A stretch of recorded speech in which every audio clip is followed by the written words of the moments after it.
বিসমিল্লাহির রহমানির রহিম। আজকে দেখবো আমরা গুগল শিটের দ্বিতীয় পর্বটা। তো প্রথম পর্বে কিন্তু আমরা দেখেছিলাম কিভাবে একটা গুগল শিট আনতে হয়, কিভাবে এই অপশনগুলো ইউজ করতে হয়, কিভাবে শেয়ার করতে হয়, কিভাবে সেভ করতে হয়, এটা কিন্তু দেখেছিলাম। বাট আপনারা যারা একদম বেসিক লেভেল তারা যদি থাকেন তারা অবশ্যই সেই ভিডিওটা দেখে আসবেন।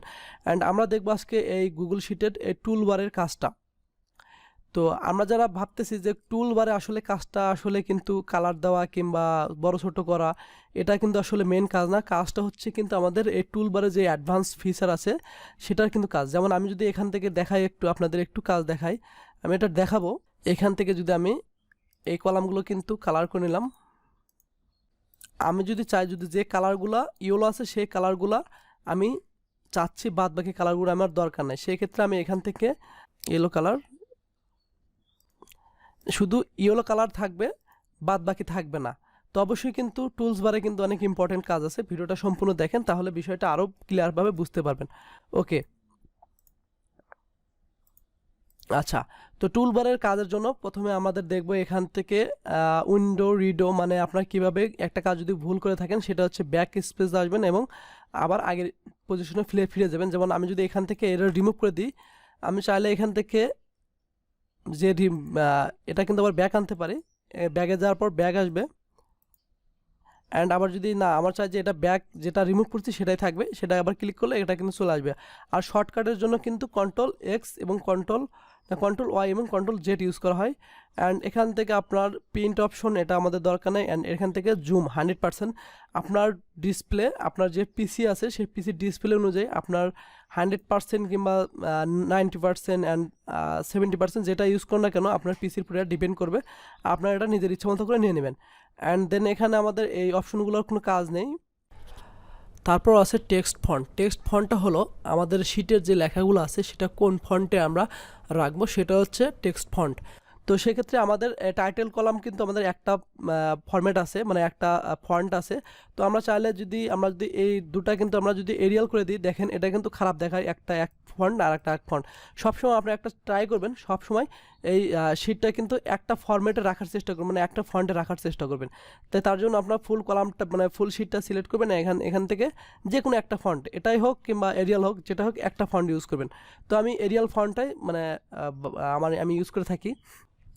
অ্যান্ড এখান থেকে তারপর আছে শিটের প্লাস মাইনাস, মানে ফন্টের সাইজ ছোটো বড় করা। এখান থেকে যদি আমরা ফুল কলামটা সিলেক্ট করি অ্যান্ড এখান থেকে মাইনাসে ক্লিক করি, তাহলে আমাদের যে শিটের যে ফন্ট আছে সেটা কিন্তু ছোটো হতে থাকবে। অ্যান্ড আমরা যদি আবার প্লাসে ক্লিক করি তাহলে কিন্তু শিটের ফন্ট কিন্তু মানে লেখার ফন্ট কিন্তু বড় হতে থাকবে। সেক্ষেত্রে আপনার নিজের ইচ্ছা মতো কোন ফন্ট আপনার বেশি পছন্দ করেন সেটা আপনি ইউজ করবেন। আমি এখান থেকে 10 ইউজ করি। অ্যান্ড তারপর এখানে আছে বোল্ড আছে, ইতালিক আছে। তো বোল্ড ইতালির ক্ষেত্রে হয় কি, আপনার যদি শিটের কোনো জায়গায় যদি বোল্ড থাকে, সাপোজ আপনার এখানে 5000 ডাটা আছে কিংবা 2000 ডাটা আছে, 2000 ডাটার পর 500 ডাটা আছে এখানে বোল্ড করা। বাট আপনি কি চান যে এখান থেকে ফুল একটা একটা করে বোল্ড রিমুভ করতে, কিংবা এখানে মাঝে মাঝে একটা একটা অপশন আছে যেগুলো বোল্ড করা, এই অপশনটা বোল্ড আছে, এই অপশনটা বোল্ড আছে, সেক্ষেত্রে কিন্তু আপনার একটা একটা কিন্তু এগুলো রিমুভ করার প্রয়োজন, মানে একটা একটা রিমুভ করা পসিবল না। সেক্ষেত্রে আপনার কী করবেন, তার জন্য আপনার ফুল মানে শিটটাকে সিলেক্ট করবেন, এখান থেকে একটা একবার বোল্ড করে নেবেন, তারপর আবার বোল্ড রিমুভ করে দিবেন। অ্যান্ড সেম একইভাবে এখানে ইতালি যদি থাকে শিটের ভিতরে ইতালি একবার ইতালি করবেন অ্যান্ড এখান থেকে রিমুভ করে দেবেন। তাহলে কি হলো, একটা শিটের কিন্তু একটা ফরম্যাটে চলে আসলো। কোনো জায়গায় কিন্তু আর কোনো আপনার বিশ্বাস থাকলো, মানে আপনার ভুল হতে পারে বাট টুলসে কিন্তু ভুল হবে না। সেক্ষেত্রে একটা বিশ্বাস থাকে যে কোনো জায়গায় আর এই ফরম্যাট নাই। অ্যান্ড দেন তারপর আছে টেক্সট কালার। টেক্সট কালার হিসেবে আমরা সেম একই কথা, কোনো জায়গায় যদি টেক্সট কালার অন্য থাকে, যাদের যদি এই টেক্সট কালার যদি এখানে এই কালার থাকে, সেটা কিন্তু আমাদের একটা একটা রিমুভ করা আসলে সম্ভব না, কিংবা কোন জায়গায় টেক্সট কালার কী আছে সেটাও কিন্তু রিমুভ করা সম্ভব না। কারণ যেমন এখানে আছে ইয়েলো কালার করে দিচ্ছি আমি সেলগুলা, এটা কিন্তু আসলে একটা একটা রিমুভ করা সম্ভব না। তো তার জন্য আমরা কি করবেন, তার জন্য আমাদের ফুল শিটটাকে সিলেক্ট করবেন, এই রো এবং কলামের এখানে কিন্তু একটা মানে হোয়াইট কালার আছে, এই জায়গায় ক্লিক করলে কিন্তু ফুল শিট, মানে আপনার শিট যতই বড় থাকুক না কেন ফুল শিটটা সিলেক্ট হয়ে যাবে। অ্যান্ড এখান থেকে টেক্সট কালার আপনার ইচ্ছা মতো আপনারা যদি যে কোনো কালার দিতে পারেন, এখান থেকে আপনার ইয়েলো কালার দিতে পারেন, এখান থেকে আপনার রেড কালার দিতে পারেন, এখান থেকে ব্ল্যাক কালার দিতে পারেন। এখান থেকে আমরা ব্ল্যাক কালার দিব, অ্যান্ড এখান থেকে এই ফিল কালার, মানে এই ফিলগুলো যে কালার আছে সেই কালারগুলো যদি আপনি চান যে সবগুলো গ্রিন হবে অ্যান্ড এখান থেকে যদি ইয়েলো কালার করতে চান ইয়েলো কালার হবে অ্যান্ড এখান থেকে যদি চান যে না আমি এটা হোয়াইট রাখবো হোয়াইট করে দিবেন, সমস্ত কিছু হোয়াইট, মানে একবারে সব কিছু একদম এক কালার। তাহলে কিন্তু তারপর আপনার কালার কোন সেলটা কী কালার প্রয়োজন হয় সেটা আপনার কালার দিয়ে নেবেন। অ্যান্ড যখন আমাদের এটা রিমুভ হয়ে গেল তখন আমাদের কিন্তু প্রয়োজন একটা হেডারে একটা কালার দেওয়া প্রয়োজন, সেক্ষেত্রে আপনার হেডারে একটা কালার দিয়ে নেবেন। এখন কিন্তু সুন্দর দেখাতেছে যে আসলে কোনো জায়গায় আমার আর অন্য কালার নাই, একটা কালার ইউজ করা আছে সম্পূর্ণ শিটে। তারপর আছে এখান থেকে বর্ডার আছে, বর্ডারটা ক্ষেত্রে কি হয়, বর্ডারটা হচ্ছে আমরা যদি দেখি এখানে দেখি আমরা যদি এখানে দেখি, আমরা যদি এই ফুল লেখাটাগুলোকে একটা বর্ডার দিতে চাই, যেমন আমি যদি এটা দিই, এটা হচ্ছে আমার কালার, এখান থেকে আমি ব্ল্যাক দিলাম, দেখেন এখানে কিন্তু বর্ডার একটা ফুল লেখায় যেটুক আমি মার্ক করেছিলাম তার কিন্তু বর্ডার চলে আসলো। এবং বর্ডার যদি আপনি এখান থেকে ডট দিতে চান কিংবা এখান থেকে যদি একটা সলিড কালার দিতে চান, সলিড কালার কিন্তু ইউজ করা যাবে। এখান থেকে কালার চুজ করতে পারবেন, গ্রিন কালার, এখান থেকে ব্লু কালার, তো আপনার নিজের ইচ্ছা মতো। বাট আমরা কিন্তু কালারটা দিব না, তার জন্য আমরা এখানে ক্লিয়ার বর্ডার্স, মানে এখানে আপনার যত বর্ডার আছে সব ক্লিয়ার করে দিবে। দেখেন এখানে কিন্তু বর্ডার চলে গেল। তো এগুলো হচ্ছে আপনার প্রয়োজন মতো, আপনার যে প্রয়োজন অনুযায়ী আপনার এগুলো ইউজ করে নেবেন। বাস জাস্ট আমি এগুলো দেখাচ্ছি। অ্যান্ড তারপর আছে এখান থেকে হচ্ছে horizontal align, vertical align, and এখান থেকে হচ্ছে টেক্সট র্যাপিং। তো হরিজন্টাল অ্যালাইন বলতে আপনার তো বোঝেনি মনে হয়, সেক্ষেত্রে আমরা যদি দেখি এখানে হরিজন্টাল যদি আমরা এটা সিলেক্ট করি, মানে লেফট সিলেক্ট করি, তাহলে লেফট লেখা থাকবে। অ্যান্ড এখান থেকে যদি মিডল সিলেক্ট করি সব লেখাগুলো মিডলে চলে যাবে। অ্যান্ড এখান থেকে যদি রাইটে সিলেক্ট করি তাহলে লেখাগুলো কিন্তু রাইট থেকে লেফটের দিকে দেখাবে। মানে আমি যদি এখানে দেখেন আমি যদি কিছু লিখি সে রাইট থেকে লেফটে চলে যাচ্ছে। তো আমরা সবসময় লেফটই রাখবো, সেই ক্ষেত্রে আমাদের কিন্তু লেখা কিন্তু লেফট থেকে শুরু করি, সেই জন্য লেখাগুলো একটু সুন্দর দেখা যাবে। তো তারপর আছে ভার্টিক্যাল অ্যালাইনের ক্ষেত্রে সেম একইভাবে আমরা যদি এই সেলটা একটু বড় করে নিই, মানে এই কোডগুলো একটু বড় করে নিই, তো দেখেন লেখাগুলো কিন্তু সবগুলো নিচে আছে। তো আমরা যদি এখানে সিলেক্ট করি, ফুল শিট সিলেক্ট করব, অ্যান্ড এখানে যদি আমরা টপ দিয়ে দিই তাহলে এটা লেখাগুলো টপ থেকে শুরু করবে। অ্যান্ড এখান থেকে যদি আমরা মিডলে দিয়ে দিই তাহলে মিডল থেকে শুরু করবে। তো অবশ্যই আমরা মিডলে রাখবো সবসময় শিটের একটা সৌন্দর্য রাখার জন্য। অ্যান্ড এখান থেকে আমরা এই সেলগুলো একটু ছোটো করে নিই।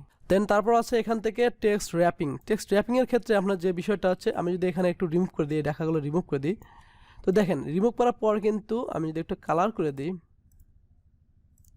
দেখেন এই লেখা কিন্তু এটা হচ্ছে email column, but email column কিন্তু এটা কিন্তু ওভারটেক করছে কলামের যে লেখাগুলো আছে সেই লেখাগুলো কিন্তু কলামে, মানে এফ কলামে এসে কিন্তু এটা কিন্তু জায়গা দখল করে নিছে। এটা রিমুভ করার জন্য আসলে আমরা এই যে টেক্সট র্যাপিং আছে এটা ইউজ করতে পারি। সেক্ষেত্রে আমরা ফুল কলামটাকে সিলেক্ট করব, ফুল শিট সিলেক্ট করার পর আপনারা এখান থেকে টেক্সট র্যাপিংয়ে আপনারা যদি দেখেন এখানে আছে ওভারফ্লো, মানে এখানে লেখাগুলো ওভারফ্লো হয়ে যাবে। অ্যান্ড এখান থেকে র্যাপ হয়ে যাবে। র্যাপ বলতে এখানে লেখাগুলো যার সেলে থাকবে বাট নিচে চলে আসবে, মানে যার সেলে আছে দেখেন কিন্তু এর লেখাগুলো কিন্তু এর নিজের সেলেই আছে বাট সে নিচে চলে আসছে। বাট আমরা কিন্তু এটা দেবো না, এটা দিলেও শিট অনেক মানে বাজে দেখায়, তো আমরা এটা ইউজ করবো না। এটা আমরা ইউজ করবো হচ্ছে এটা হচ্ছে ক্লিপটা ইউজ করব। ক্লিপের ক্ষেত্রে দেখেন একটা সুবিধা হচ্ছে এখন কিন্তু কেউ কারো সেলে লেখা যায় নাই, যে তার সেলই আছে, যতটুকু শো করার দরকার ততটুকু শো করছে, বাকিটুক হিডেন অবস্থায় আছে। তো তারপর যে অপশনটা আছে সেটা হচ্ছে ইনসার্ট লিঙ্কের ক্ষেত্রে আমরা যদি দেখি, আমরা যদি এই লেখাগুলো ফুল কপি করি অ্যান্ড এখান থেকে পার্সনে এটা বসে দিই, তো দেখেন এই লেখাগুলো লিঙ্ক আছে। আমরা কিন্তু একটু কালার চেঞ্জ করি, আমরা লিঙ্কের কালার সবসময় লিঙ্কের কালার কিন্তু একটু এই কালার থাকে, লিঙ্কগুলো যেটা থাকে আমরা যদি দেখি একটু, এখানে কিন্তু লিঙ্ক আছে, এই দেখেন এখানে লিঙ্ক আছে, বাট কালারটা কিন্তু আমরা ব্ল্যাক করে দেওয়ার কারণে কিন্তু লেখাগুলো কিন্তু ব্ল্যাক আছে, মানে টেক্সট কালার ব্ল্যাক, বাট এটা কিন্তু লিঙ্ক কিন্তু আছে এর ভিতরে। তো আমরা যদি চাই যে এর যে লিঙ্ক আছে এই লিঙ্কটা থাকবে এই ডিরেক্টরের ভিতরে, এই লিঙ্কটা আমরা সেট করে দিব। সেক্ষেত্রে কী করব, আমরা এই সেলটাকে সিলেক্ট করব অ্যান্ড এখান থেকে এই লিঙ্কে ক্লিক করবো অ্যান্ড এখান থেকে আমার যে লিঙ্কটা কপি করা ছিল সেটা পেস্ট করে দেবো এবং এখান থেকে অ্যাপ্লাই করে ক্লিক করে দেবো। তো দেখেন আমরা যদি এখন এই ডিরেক্টরে ক্লিক করি, দেখেন আমরা কিন্তু এই যে লিঙ্কডিন ছিল এই লিঙ্কডিন কিন্তু আমরা এখান থেকে প্রবেশ করতে পারতেছি। আরও কিছু অ্যাড করতে পারি এখান থেকে, যদি আমরা google.com এখান থেকে আমরা অ্যাপ্লাই ক্লিক করে দিই, তাহলে কিন্তু সরাসরি এই ডিরেক্টর চাপ দিলে আমাদের গুগলের যে পেজে সেটা নিয়ে যাবে। আমরা দেখি একটু, দেখেন দেখেন। তো আসলে আমরা লিঙ্ক করলাম, বাট আমাদের লিঙ্ক প্রয়োজন নেই। আমরা রিমুভ করবো আসলে কীভাবে। রিমুভ করার ক্ষেত্রে যেটা রিমুভ করবেন সেটা সিলেক্ট করবেন, সিলেক্ট করার পর এখান থেকে অপশন বাটনে ক্লিক করবেন, ক্লিক করার পর এখান থেকে চলে আসবেন একদম নিচে ভিউ মোর সেল অ্যাকশন, এখান থেকে রিমুভ লিঙ্ক এটা ক্লিক করবেন। দেখেন এখানে তার লিঙ্ক নেই, সেম একইভাবে। ওকে, এটা ছিল আসলে এই লিঙ্কের কাজ। তারপর আছে এখানে ইনস্ট্যান্ট কমেন্ট। ইনস্ট্যান্ট কমেন্ট বলতে আমাদের কোনো জায়গায় ডাটা মিসিং থাকতে পারে, কিংবা কোনো একটা ইম্পর্টেন্ট, যেমন আমার এখানে টাইটেল, যেমন আমি এই টাইটেলটা ডিরেক্টর সিনিয়র ইঞ্জিনিয়ার, তো আসলে এই টাইটেলটা চলবে কি চলবে না আপনি আসলে বুঝতে পারতেছেন না। বাট আপনি যদি এখানে একটা কমেন্ট করে দেন, কিংবা কোনো জায়গায় ভুল হয়েছে, একটা কাজ ভুল আছে, সেক্ষেত্রে আপনি এখানে কমেন্ট করে দিতে পারেন। যেমন এখানে কিন্তু ইমেল মিসিং আছে, সেক্ষেত্রে কিন্তু আপনি এখানে একটা কমেন্ট দিতে পারেন। তো কমেন্টটা কীভাবে দিবেন, আমরা এই কলামটাকে সিলেক্ট করব, সেলটাকে সিলেক্ট করব, অ্যান্ড এখান থেকে কমেন্টে ক্লিক করব, অ্যান্ড এখান থেকে আমরা লিখব ইমেল মিসিং। বাট এখান থেকে যদি আপনার কাউকে মেনশন করতে চান, এখানে @ দিবেন, দেওয়ার পর এখানে যে জিমেলকে, মানে যাকে মেনশন করতে চান তার ইমেলটা এখানে শো করাবেন। আমি যদি আমার এই ইমেলটাকে শো করাই, সেক্ষেত্রে ডান। এখানে কিন্তু অবশ্যই অ্যাক্সেস দিতে হবে আগে, তাকে কিন্তু অবশ্যই কমেন্টার অ্যাক্সেস দিবেন না, এডিটর অ্যাক্সেস দিবেন, অবশ্যই কিন্তু অ্যাক্সেসটা দিতে হবে। অ্যাক্সেসটা যার না থাকবে সে কিন্তু এখানে কিন্তু দেখতে পারবে না। অবশ্যই আমি দেখালাম নর্মালি, বাট আপনারা যারা শিটে থাকবে তাদেরকে আপনারা এই অ্যাক্সেসটা দিবেন। প্লাস এখান থেকে আপনারা চাইলে যদি এখানে মেনশন দিয়ে তাকে কমেন্ট করে দেন, তাহলে কিন্তু সরাসরি সে এখানে একটা নোটিফিকেশন পাবে। অ্যান্ড এখানে আসার পর এখানে যদি ক্লিক করে দেখেন, এখানে একটা ইমেল মিসিং একটা নোটিফিকেশন কিন্তু আমাদের দিয়ে দিল। অ্যান্ড এখান থেকে আপনার যখন আসলেন, এখান থেকে এটা রিমুভ করার জন্য এখান থেকে 3 ডট রিমুভ, ওকে, সেটা রিমুভ হয়ে গেল। তো এইভাবে কিন্তু আসলে কমেন্টগুলো করতে হয়, কিংবা কমেন্টের কাজ। ফিল্টার অপশনটা হচ্ছে একটা ইম্পর্টেন্ট বিষয়, এটাও অনেক বোঝার একটা বিষয় আছে। তো ভিডিওটা লম্বা হওয়ার কারণে ফিল্টার অপশনটা এখানে দেখানো হচ্ছে না, নেক্সট ভিডিওটা অবশ্যই দেখবেন। আর অবশ্যই কিন্তু ফিল্টার অপশনটা যদি আপনারা শিখতে পারেন, তাহলে কিন্তু আপনার কাজে অনেক হেল্প হবে। তো ফিল্টার অপশন আরও অনেক কাজ দেখাবো সামনে। তো ভিডিওটা ভালো লাগলে অবশ্যই চ্যানেলটিকে সাবস্ক্রাইব করে দেবেন, ভিডিওটা কমেন্ট করবেন ভিডিওটা কেমন লাগলো, অ্যান্ড ভিডিওটা লাইক করতে কিন্তু ভুলবেন না। ধন্যবাদ সবাইকে।